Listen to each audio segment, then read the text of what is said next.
Salut à tous, aujourd'hui deuxième volet de notre série Welcome dans le champ avec encore une fois de la cueillette sauvage.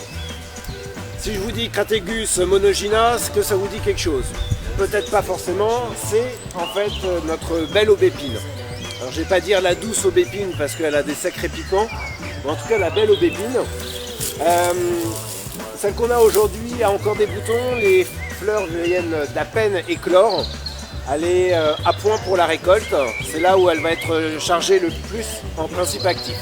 Nous, ce qui va nous intéresser, ça va être particulièrement les fleurs. On va aussi prendre de la feuille quand on va prendre le bout du rameau pour les feuiller.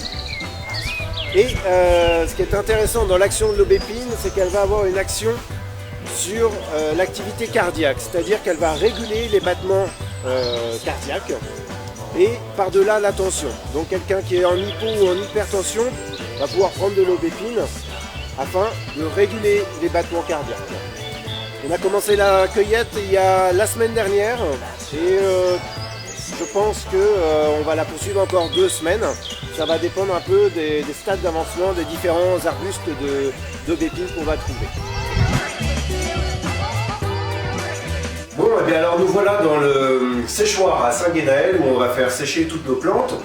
C'est la deuxième étape essentielle dans la production des tisanes. Vous avez vu tout à l'heure la récolte de l'aubépine.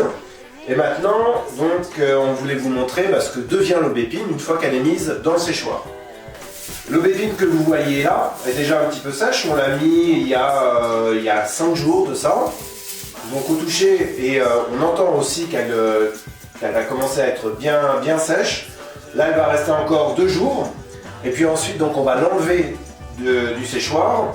Et on va légèrement la broyer pour pouvoir après soit vous la présenter en plante sain, donc dans des sachets d'aubépine pure, ou soit la mettre dans des mélanges, comme dans la douce nuit ou dans la saveur d'été. Une plante qui a bien séché dans le séchoir, c'est une plante qui va avoir conservé ses couleurs d'origine, c'est-à-dire qu'on va avoir un beau vert, un vert éclatant.